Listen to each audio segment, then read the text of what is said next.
Yeah. Keys to the city, baby.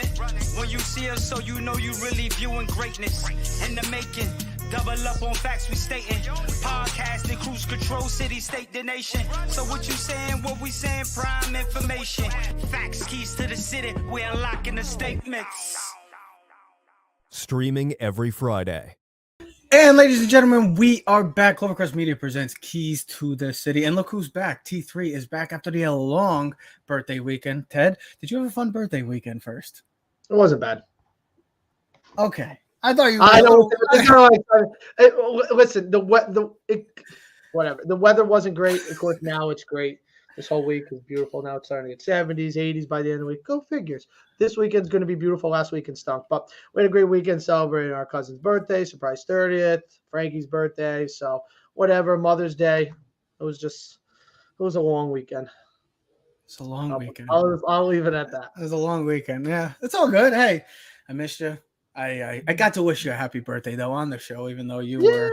I didn't even see that. Of course you did. What a surprise. No. I'm just kidding. But Ted, look at you. You look a little more clear than me. Soon I will have a new camera or a new adapter, but I do sound pretty good. But we got a great show for you today, as we do have the gang back together. We will be joined with the Joseph Aguirre in a little while to talk New York Yankee baseball. And did Brian Cashman make the right decision this offseason? What am I talking about? We'll get into that in a little while. But we have to start off with this exhilarating playoffs, exciting playoffs. With the exception of last night's Memphis and Golden State series, we have 3 series right now that are 3-game series going down to the wire. But I wanted to start off with, I was deciding, what do I want to do? Do I want to talk about the 1 seeds right now because they're both in a 3-game series, or do I want to talk about the Bucks and the champs in a 3-game series? Let's start off with this, because we've always talked about this in the past with great all-time players. LeBron in 2018, LeBron in 2007. We've seen it with Kobe. We've seen it with Michael. But Giannis, this is a guy that is coming into his zone as well, as we all proclaim the greatest player in the earth right now on planet Earth, currently in the NBA, belongs to Giannis Antetokounmpo. That title is his. My thing is that, and I think Tim Legler said it today on Get Up and said it perfectly. The Milwaukee Bucks, Ted, have the best player in this overall series, but the Boston Celtics have the better team right now. And why I have this question, who's going to be Giannis's Robin? Well, that's Chris Middleton. Well, for the people that don't know, Chris Middleton is currently out right now with an MCL sprain and looks like he could miss the series. It's a possibility he plays, but let's not get too excited about that. So right now it's going to be Giannis and company trying to, get back to reclaiming their title and going for a repeat. So Ted, my question to you is, who's going to be the guy to step up for the Milwaukee Bucks, and especially Giannis Antetokounmpo, who's been delivering right now in this series with a nice 32, 13, and 8, shooting 44% from the field. So he's delivering as he's been going for the past couple of years in the playoffs. He's delivering and etching his name into not just the game's greats, but the all-time greats if he can win another title. But Ted, who is Giannis's Robin? And who could be? Who needs to is the more important question, I should say. It's got to be a combination of players. It's got to be guys like Drew Holiday, who they traded for last year. It's got to be a guy like Bobby Portis, who they thought was going to fill the void after losing P.J. Tucker in free agency this year. So it's got to be a combination. I mean, Trevor, I was telling you right before the show, if you look at all the series, I mean, you look at the Dallas series, the Suns jump up and then Dallas comes home, and you just look at the bench. I mean, guys like Jalen Brunson, Finley, a bunch of guys on their team hitting the 3-ball. You look at what Philly's done in the last 2 games since Embiid has come back, the role players. It's amazing when the stars come in, how much makes the life for the role players seem so much better. I thought Memphis last night was going to capitalize and tie that series. Unfortunately, they didn't. Listen, Golden State's fabulous. They have all their players. If Ja maybe he's playing last night, maybe the game's different. With that being said, let's get back to the question. Who is Giannis's Robin? I don't think there's one guy, all right? I looked at this. I'm looking at the thing right here. Game was it 3 that the Bucks won. Drew Holiday, 25 points, 10 rebounds. Bobby Portis, 15 points, 11 boards. They didn't play like that last night. They were not the support system that Giannis needed. And the biggest thing with this is it's not that they have to have a Robin, or it's just got to be – they got to be – crucial points in crucial minutes. Down the stretch, this series, especially this Boston-Milwaukee series, is a war. I mean, Oh yeah. Both teams right now have half a tank of gas left. So whoever can get, because I believe the series is going 7. Either way, the series is going There's 7. a possibility all 3 of these 2-2 series can go to 7. And we'll talk about the other 2 in a few minutes. I was just reading, what was it, this stat right here? It's just said, you watched last night's game. Giannis looked visibly gassed in the fourth quarter. I mean, he's averaging 38, 40 minutes a game. Antetokounmpo played at least 38 minutes in every game this series and topped just over 41 minutes last night. That's a lot of minutes, bro. And it's not just, these are not regular season minutes, man. These are playoff minutes. This series is very physical. Al Horford, man, found the fountain of youth last night. 30 points, career high in a playoff game. Who would have thought at 35 years old, Al Horford was going to beat Giannis off the dribble and stuff it in Giannis's face with the and one. I thought last night, the turning point last night's game was in the third quarter when Giannis got the technical, when he slammed it over Horford, and he kind of gave Horford that stare. And I thought Al Horford kind of really picked up the pace. He was 6 for 6, 16 points in the fourth quarter last night. He was the difference in why the Celtics won. It's kind of funny. Game 2 or game 3? Marcus Smart was ruled out with a knee injury. Celtics Game 2. Last night, Robert Williams ruled out right before is a late scratch. Celtics win again. You'd like to see the full complementary players for the Celtics because of the series, but listen, Giannis is still the best player in this series. He's the most dominant. He's got to be much more physical. Right now, Al Horford, Tatum, the combination of Grant Williams, Robert Williams are beating up on Giannis. The role players of Bobby Portis and Drew Holiday got to step up. They got to put in that 15 to 20 points. They got to be much more vital. Where is Grayson Allen, right? Grayson Allen was like, oh, Grayson Allen, wow, he's filling a void. The Chicago Bulls. Where's Grayson Allen? Haven't seen him. Haven't heard from him. And that's the key thing right now. I'm just looking at the box score right now. Giannis at 34 last night, played 41 minutes. Next closest guy was Brook Lopez. It's 17 points. I mean, this is a guy that was a huge contributor last year. Bobby Portis, another guy that was huge last year for the Milwaukee Bucks. Only 4 points. And then last year's guy that really came into his own was Drew Holiday, who's almost nowhere to be found in this series. Is a guy that really was an X factor. Like we all talked about it last year. They had their big 3. They had Middleton and Giannis and Drew Holiday. It wasn't the sexiest big 3 from the terms of star potential, but you saw what he brought defensively, Drew Holiday, and you saw what he brought offensively. You're not really seeing that right now from this overall Bucks team. And then you go back to the Celtics, you look at what they did. Let's see. You had 2 guys with 30 points. Then you had 2 guys with 18 points. But there's just a balance. They run right now. I'm looking at it. They run with an 8-man rotation. But the thing is, it's a balance. There's a certain balance for that team. They got their stars. They got Jaylen Brown. They got Tatum, who are going to do the things. They're going to score 20-plus points a night. But it's the role players. It's the guys like Marcus Smart. It's the guys like Al Horford, who is, my goodness, we all thought Al Horford should have been calling it quits within the past year or so. He's found a new life. I mean, going to Boston has become like game-changing to him. And to see him deliver last night, that's why this series is so intriguing. And yes, if Middleton is there, this is a completely different series. Maybe, who knows if Milwaukee's up? We don't know. But my thing is, when you look at these 2 teams right now, and I would 100,000% agree with Tim Legler, what he had to say, is the Milwaukee Bucks have the best player in this overall series, but the Boston Celtics, Ted, have the better overall team. Well, especially now that the Bucks are not healthy. They don't have Chris Middleton. I think this series would be much different. I think the series would have been over in 6 if Chris Middleton was playing. This series is definitely going 7. Trevor, I agree with you. I'm looking at the box score last night. Giannis had 34. Okay, Lopez at 17, Drew Holiday at 16, Wesley Matthews 12. And then the bench, really no one. But guys like last year, Bobby Portis, who was a significant. We saw what he did in the finals last year, how significant his role was. Patrick Connaughton, 11 points last night. But I'm looking at like the plus minus, all -6, -6, -6. So,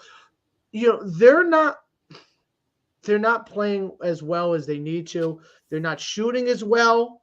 The 3 ball. Here's another thing.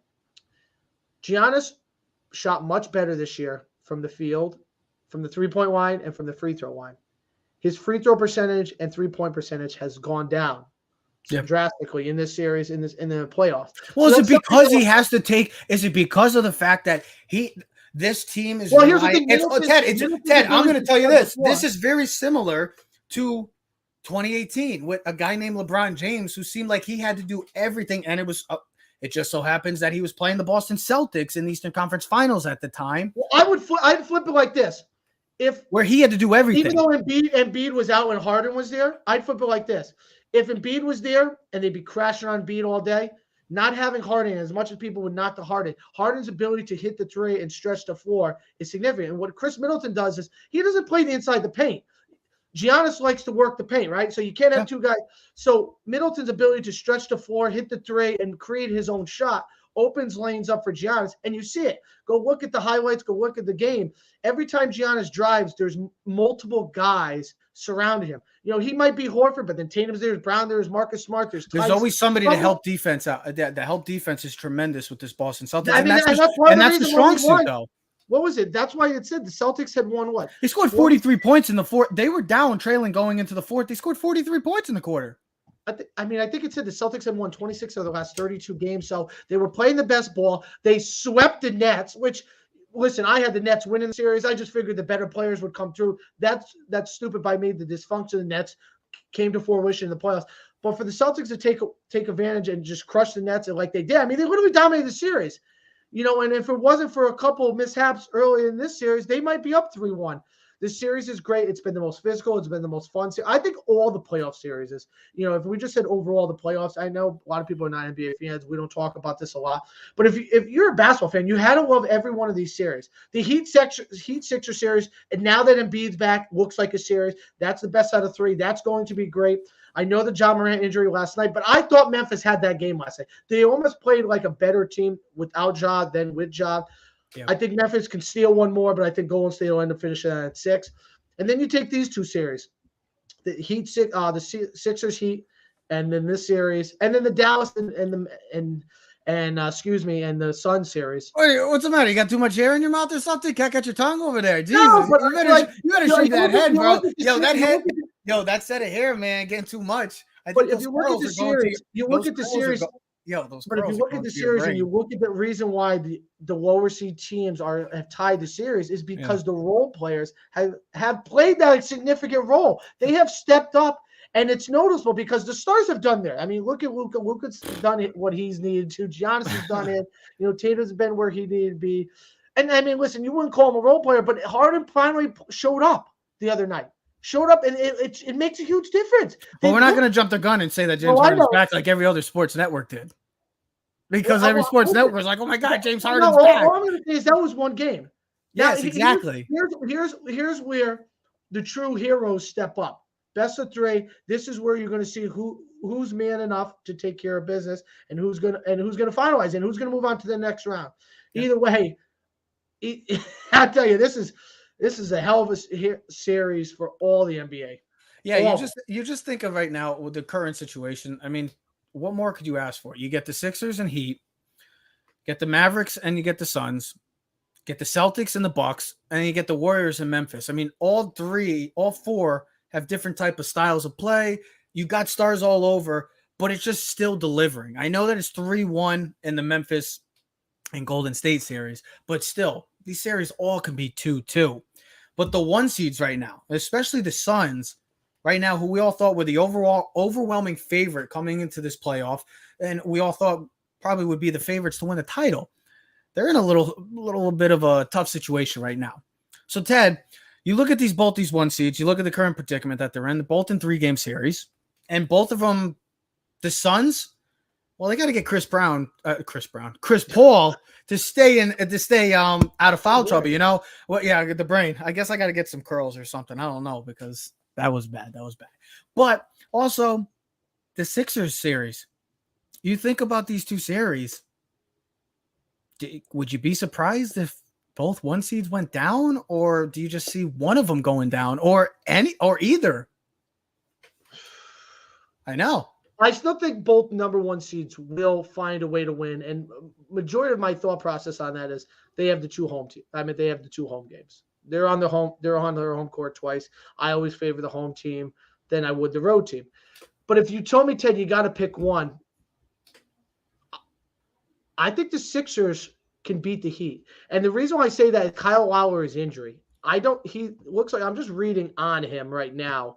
What is He's not going to be. He looks like he's not going to be playing. He's re-aggravated the hamstring. Lowry will miss Monday's game 5. Is consistent day to day prognosis. I mean, listen, he hasn't been the same guy with this injury, and I don't know if he's going to come back full strength at all.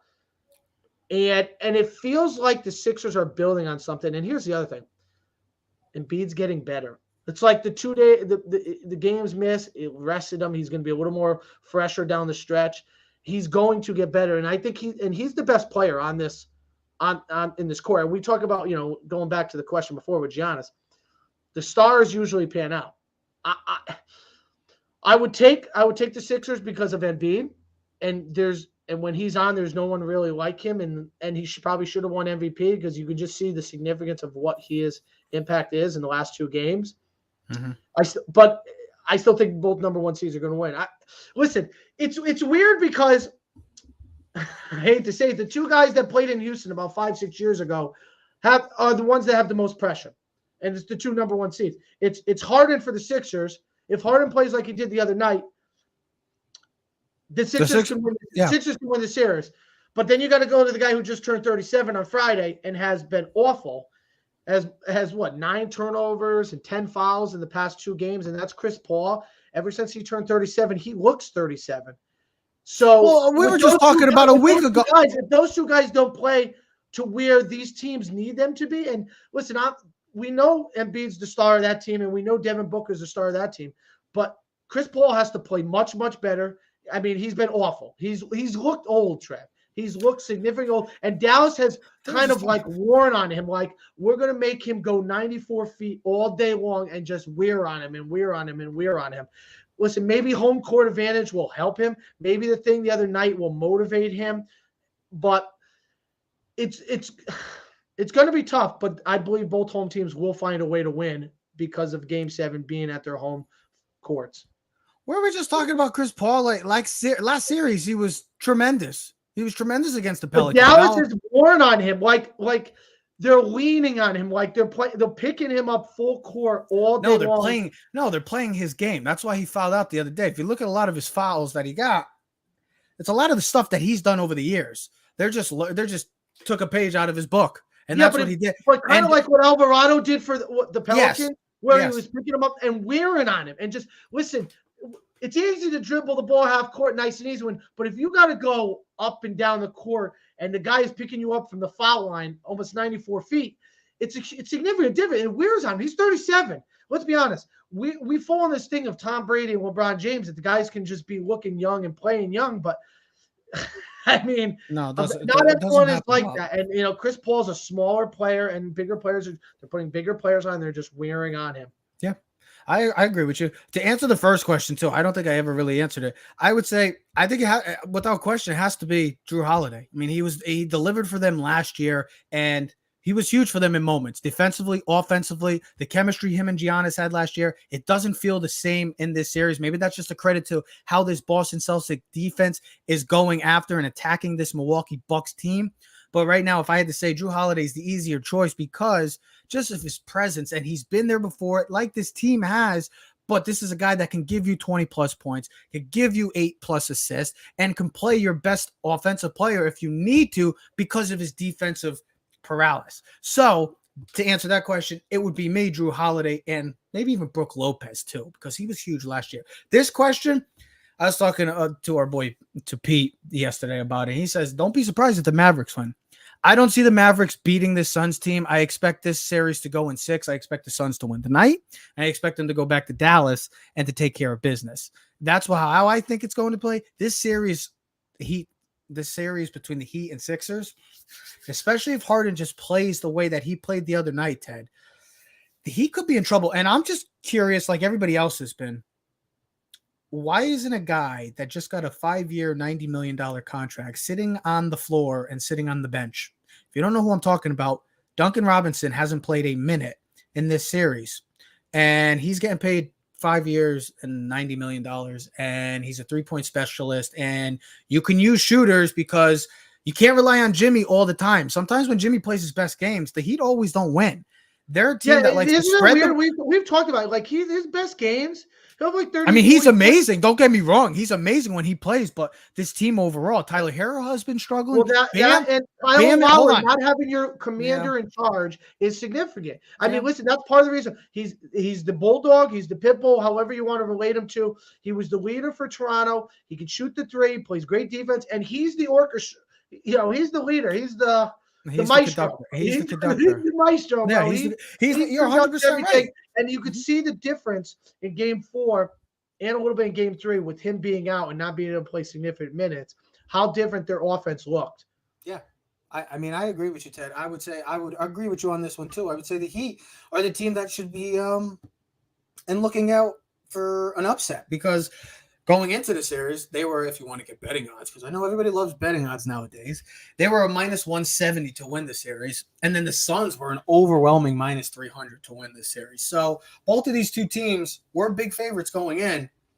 It's just, I don't feel if I'm a Suns fan or a Suns team, I feel like they're going to take care of business tonight. They'll go back to Dallas. We've seen this before. Everybody thinks, the 1 seed, they may go down. I don't see it unless Luka goes what he has been doing. It's like Superman. It's almost like the same as with Giannis. Somebody's got to step up. Brunson's got to step up. Dinwiddie's got to step up. If you could get those players playing the way they played in the first round when Luka was out, then they should be in good hands. Maybe they do pull off the upset. But if I'm the Heat, somehow you better get Duncan Robinson involved because right now he's getting paid $90 million and he's getting sitting on the bench. Can I get some kind of money like that to sit on the bench? Damn, $90 million freaking dollars, Ted. What would you do with $90 million? What would you do? Oh, you can't say? Is it too much? It's TMI? Sell my house, quit my job. Ted's gonna tell everybody now. Now he's just like, yeah, I'll just say screw it. Go a little bit of this, a little bit of that. Forget about it. But speaking of money, and guess what? We're going to be joined right now by D. Joseph Aguirre. As guess what? We're just talking about $90 million, and we're going to hold on. Gotta get him on. And we're going to we got to split it up because can't do 3 phases. There we are. We're all back together. The crew is back. The trio is back. I was just talking about $90 million. And why am I getting into this Cashman? Why are we not just talking about the New York Yankees and how great they're playing? Well, I feel like somebody called us out for it on CMG. Every time we talk about the New York Yankees, if we talk about a player or the team, the New York Yankees do well. So I'm going to stay away from talking about the New York Yankees as a team right now because they're playing excellent baseball. Just like the New York Mets, the New York Yankees and the New York Mets, ladies and gentlemen, are dominating baseball. It's a great thing to see. Trust me. New York sports, maybe we got some positivity coming. I was just talking about money and all. And this offseason, we talked about it.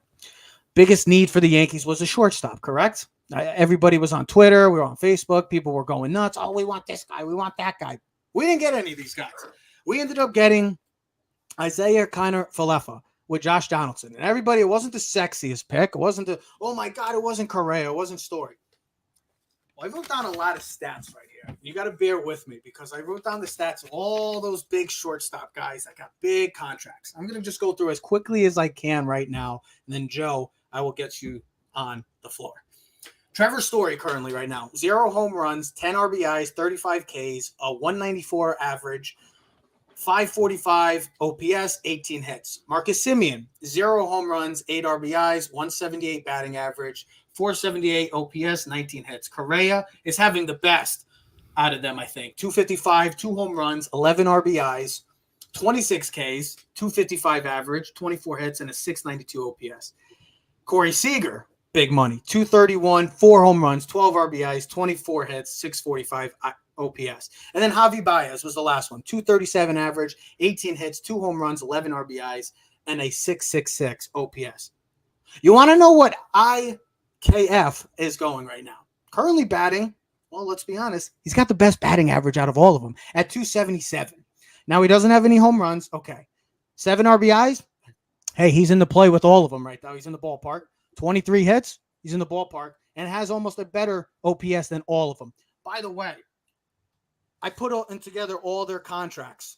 All 4 of those guys, Semien, Story, Seager, Correa, are 5 guys, made a whopping over $885 million. IKF is only making just under $5 million. So, Joe, I gave you a lot of numbers right there. Those are the current stats. Now, I know it's 30 games, and I know that there's still 130 games left in this long season. But when we look back on this, do we believe that Cashman made the right decision by not signing any of these big-time players, going with the guy for need? They did get a guy that they needed, and IKF, but it wasn't the name that everybody wanted. Did Cashman make the right decision? Well, listen, for once he looked at his analytics sheet and it was literally telling him, if you play good defense and if you run the bases like big boys, you'll lose less games. And I think one of the things that's aggravated me in the early going is how many Yankee fans are upset by these 1-0, 2-1, 3.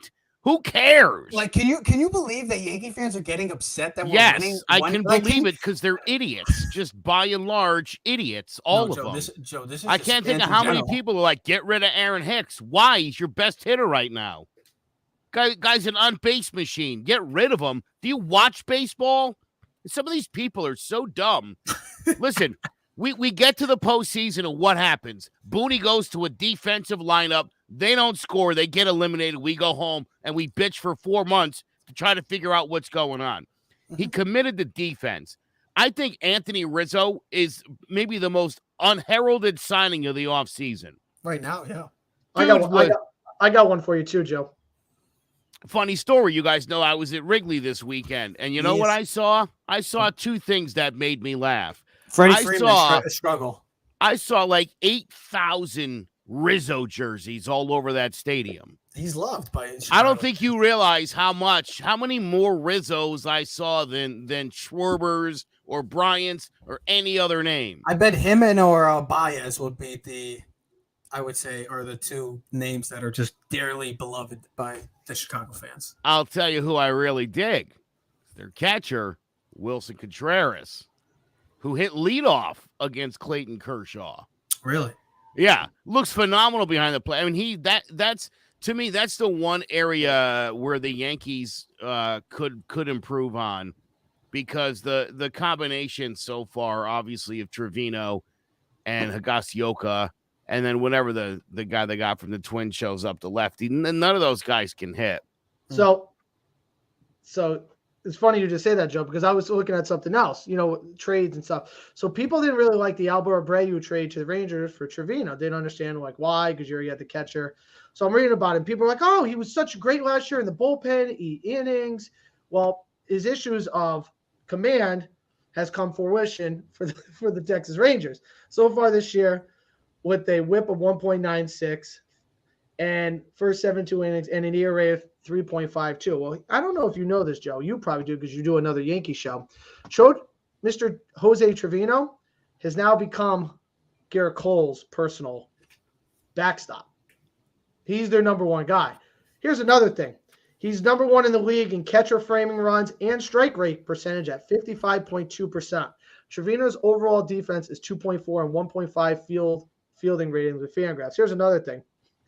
He's already had 4 defensive runs saved this year, which was Gary Sanchez's career high back in 2018.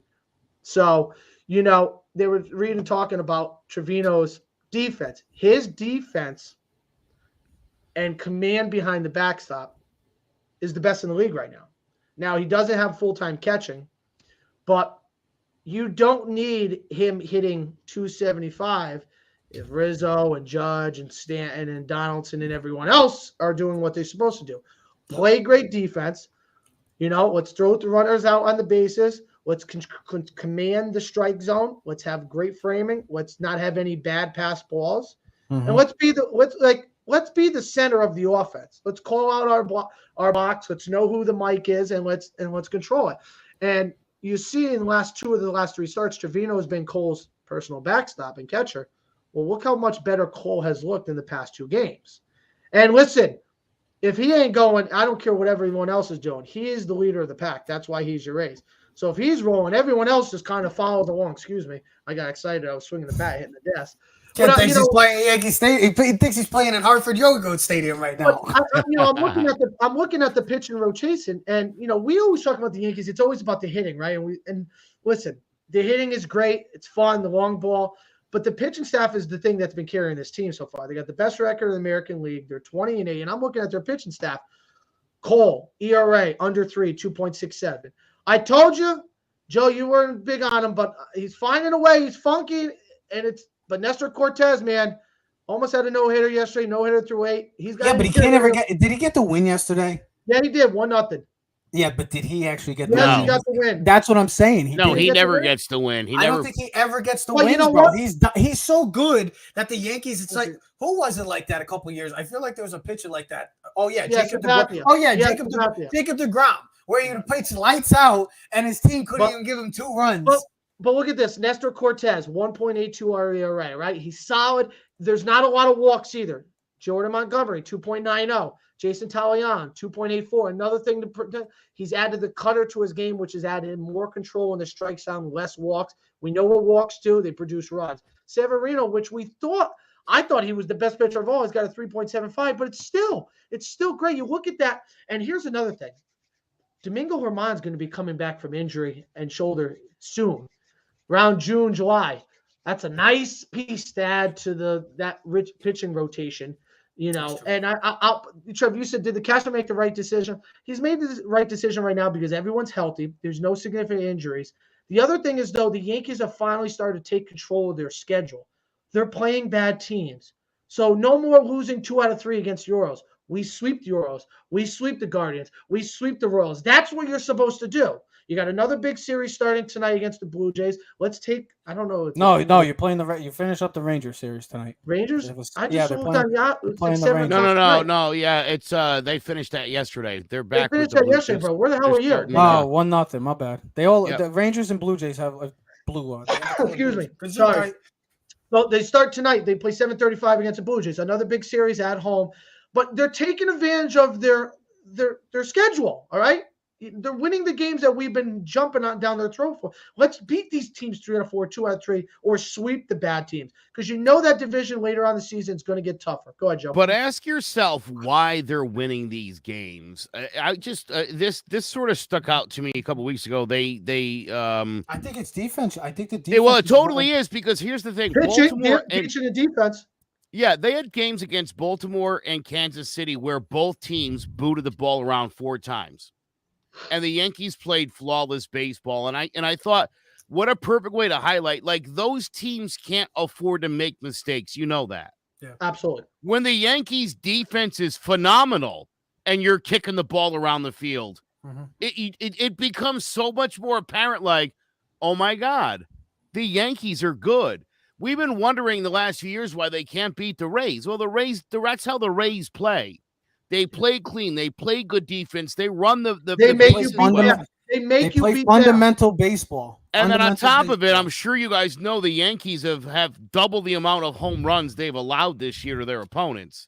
So, and look, here, Teddy, you made a great point. Listen, you can afford to have a position like catcher that's all defense in this lineup.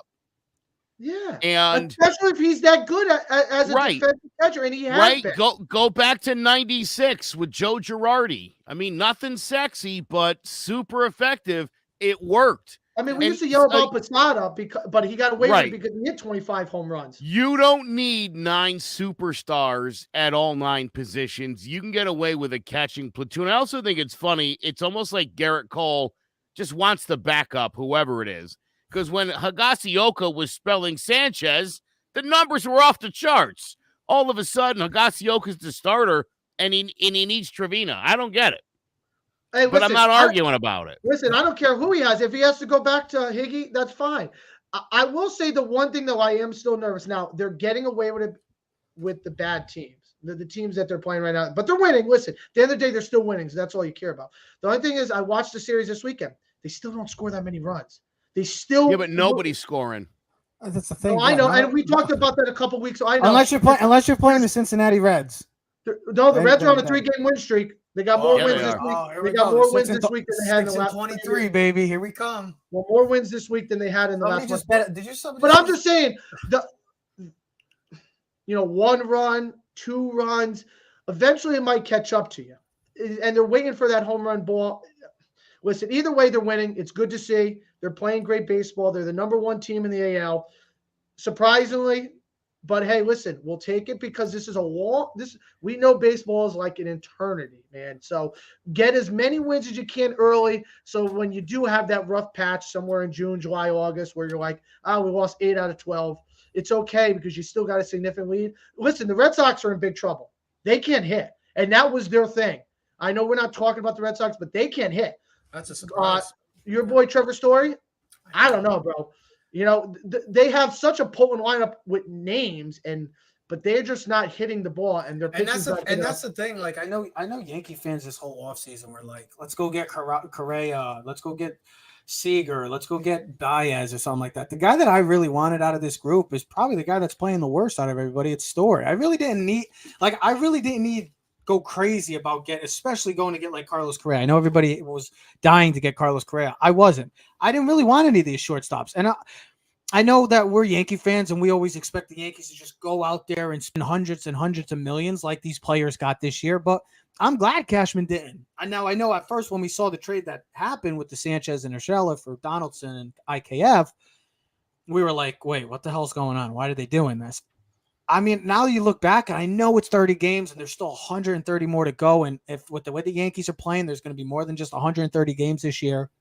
Is the fact that I'm just glad that he didn't go out and spend $1 billion on these guys, because you look at these numbers, bro. IKF is right in the ballpark of all these guys. Has a better average and in the same ballpark of RBIs, home runs, better OPS, and he's defensively.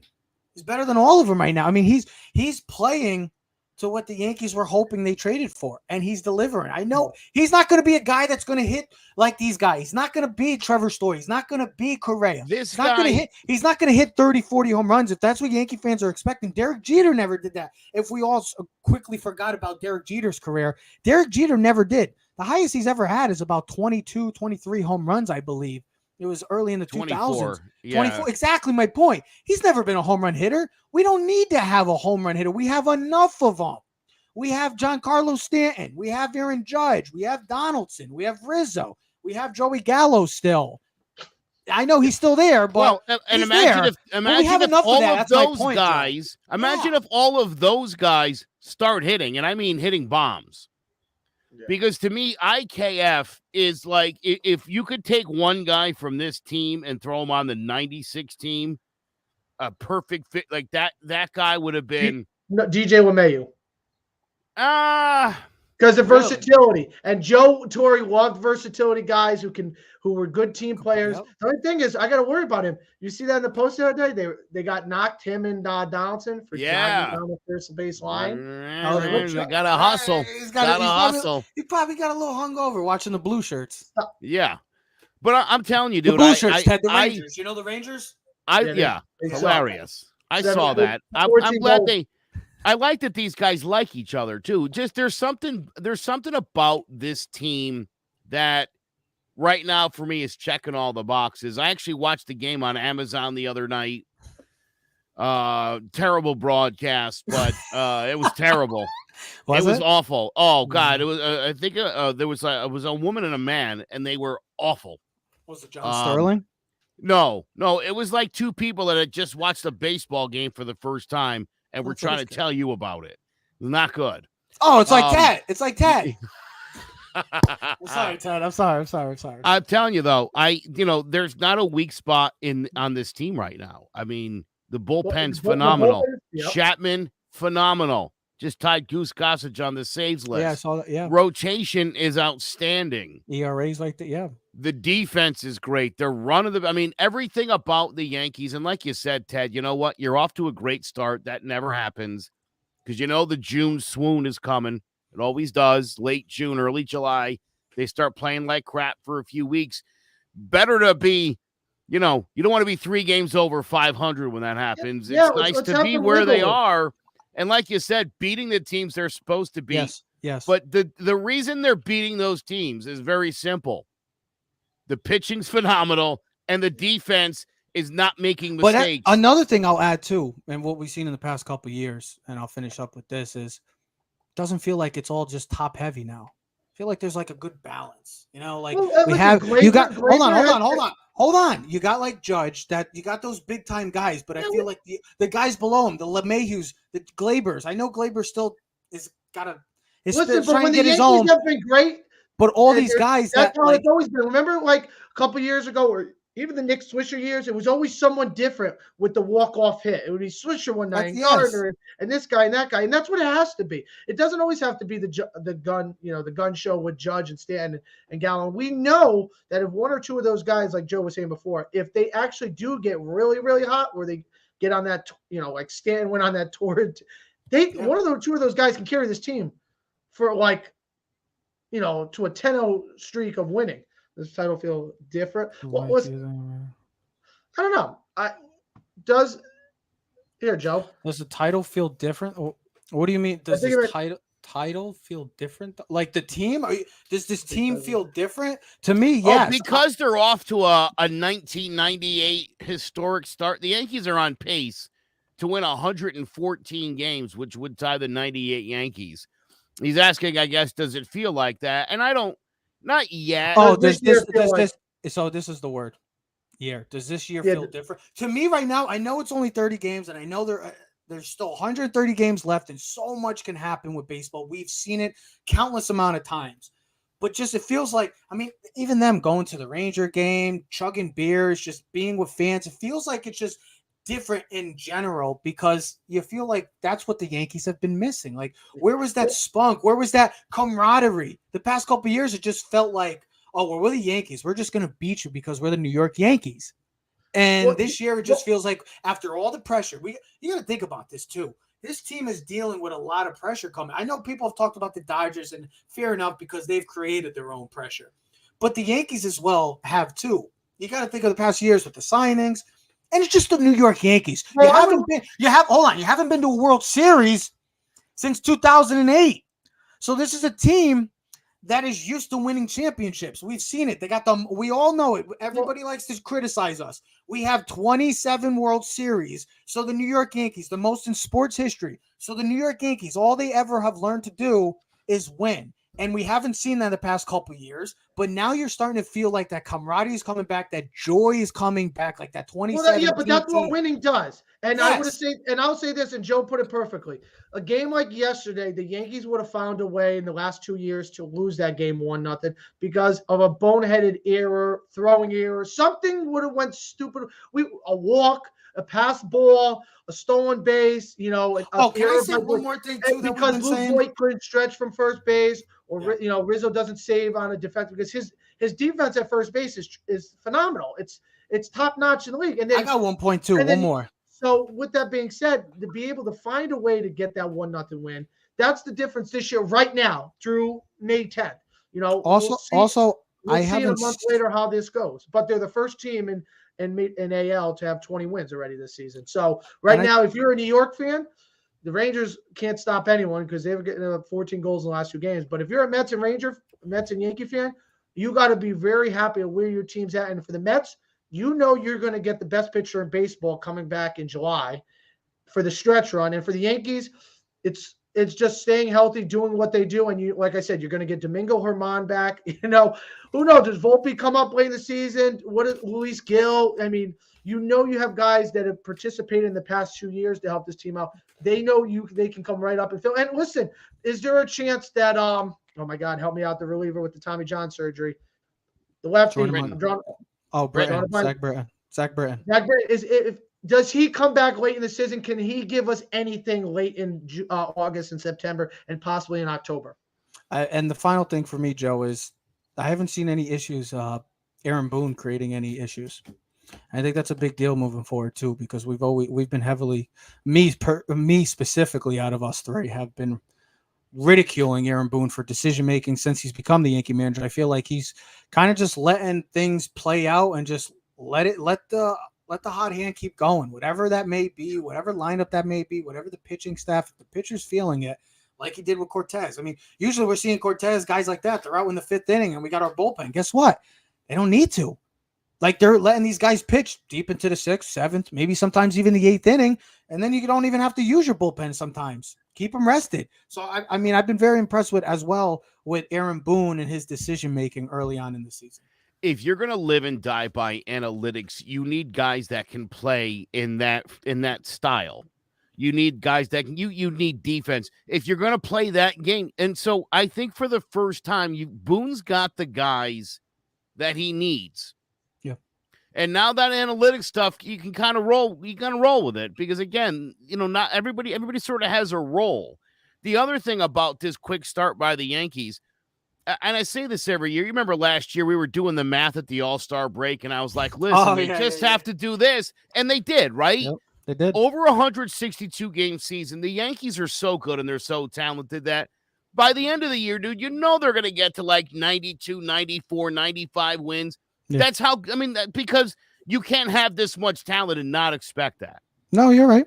But this team, literally since 2007, this team has been constantly playing catch up from the beginning of the season, playing barely 500 ball in the July, and then they start ramping it up because that's how good they are. Well, so again, to not be in that position right now, to get off to a great start, and to have such a good team, and again, dude, it doesn't matter who's in and who's out. I think for me, the guy I was most wrong about, and I think the guy who's been maybe the biggest difference maker so far, Gleyber Torres.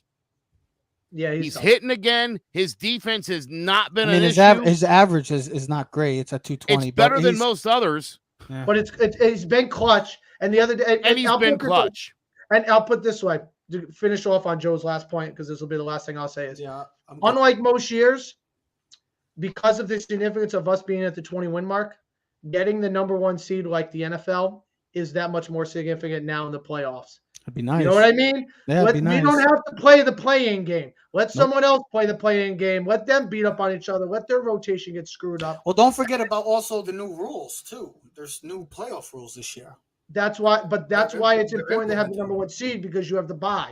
You don't have to play that first week, which is nice. We sit pretty and let the Rays and the Blue Jays play. You got to knock one of those out. You don't have to beat 2 of those. You know what I mean? Because I feel comfortable going against the Angels and White Sox. And actually, the White Sox ain't even looking that good right now. So that's another story. We'll save that for another time. But we'll see what happens. But right now, I'm done talking New York Yankee baseball because I don't want to talk too much good about them because I don't want to be bad luck to them. That's all I'm going to say, because every time we talk New York Yankee baseball, either it's bad. If it's bad, they play really good, and if we talking highly about them, they always find ways to just go on a damper. Let's hope tonight that this hot streak continues against an AL division foe in the Blue Jays, and this could be huge because you could just continually extend that lead in the AL East. But right now, the Yanks, the Mets, 2 best teams in baseball right now. Real quick, last thing. Let's clear this up. Jacob deGrom is out for the foreseeable future. Yeah. If you're going to put together a list of best pitchers in New York and you start it with Jacob deGrom, you're an idiot.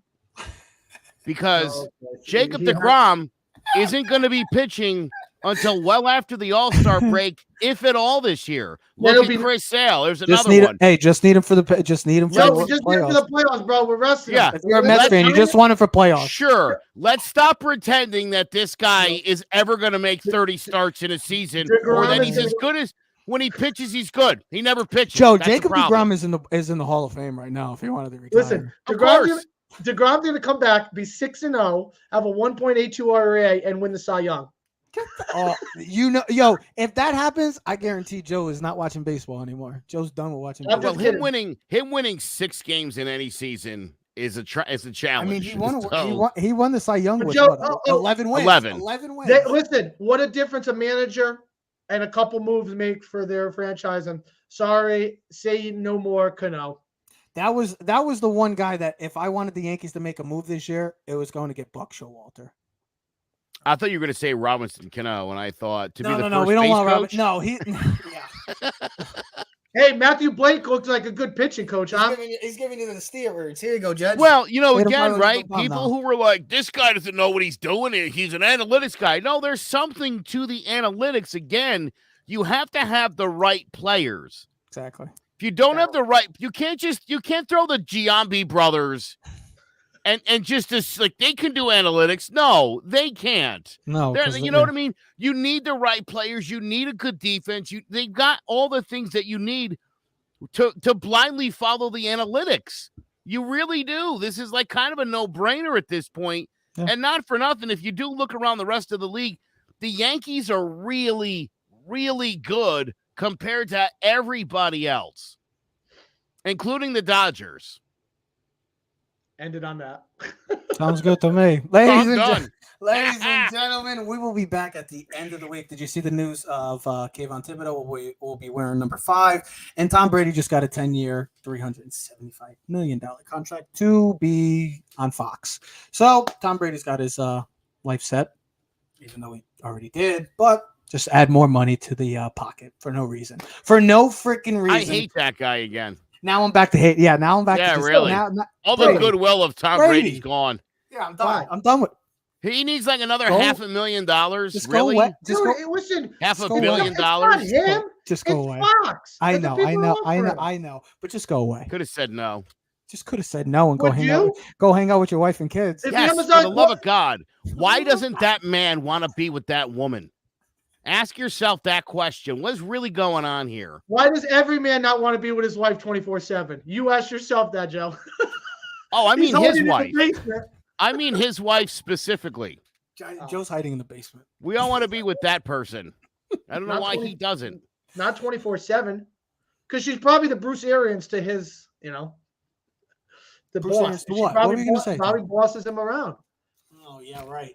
I just be like this. Hey, honey, just remember. Not with goat. her. Giselle's. I don't care. I'm the Giselle's- goat. I'm the goat in the most popular sport. Listen, in if you the watch the history of our stories, country. you see the significance of her, what she means and represents of that family. Of course.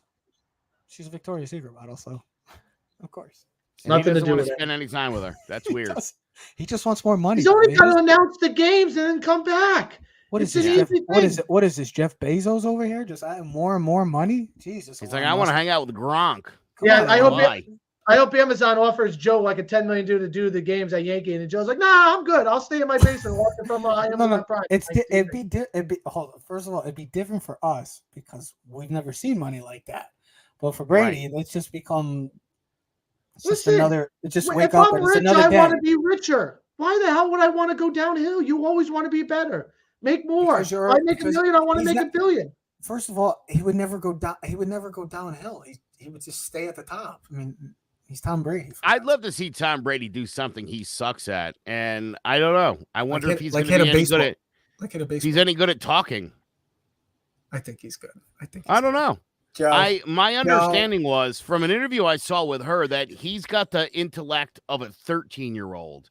That he's very juvenile and like, you can say it.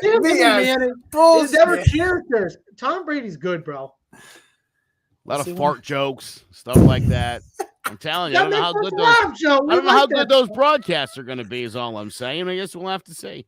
We didn't like Troy Aikman either, but he did a great Joe, job. Joe rather listen to the people on Amazon Prime. He's no watching. Eli Manning. I'll tell you that. Nobody. Who knew Eli was as funny in his character as he was? Eli's the man. Eli Yeah. is just the man. And I am so happy He's almost more popular now than he was as a football player. That's what happens when you run New York and you win Super Bowls. Become a big name. And I think the most last name people is now Manning. recognize that the more talented Manning brother is and always has been Eli. Maybe not throwing the football, but just talent-wise. Well, let's be honest. Sometimes always the younger brother is sometimes always the more talented one. In certain things. Like here's the thing. I'll give you this. Ted was the better football player. I'll give him that. I was a good football player too. But sometimes the talent. You guys understand that it started with Peyton's places first, and because it got such a good hit, they added Eli to the thing, and they felt And bad. he's just become electric. Boogie woogie Peyton woogie. has his own show. Everything starts with Peyton. He's the head host of everything. Stop with your nonsense. Everything End the show. starts Let's with, go. everything starts with Peyton. Yeah, yes. Everything starts at the top of his big ass forehead too, right? Ladies and gentlemen, we are Keys to the City. We are Shop Ted. We are Keys to the City. We are streaming on all social media platforms. We'll be back at the end of the week to talk some NFL football, NBA playoffs, do the series, and what will happen in these 3 series that are currently tied at 2-2. Will we see a closeout in the Memphis Golden State? And we'll be talking more New York Yankee baseball and New York Met baseball as well. But ladies and gentlemen, we are come on, man. Hey, Joe's like so against it. He hates it. But ladies and gentlemen, we are Keys to the City. We are out. Yeah. Keys to the city, baby. When you see us, so you know you really viewing greatness in the making. Double up on facts we stating. Podcasting, cruise control, city, state, the nation. So what you saying, what we saying, prime information. Facts, keys to the city, we're unlocking the statements.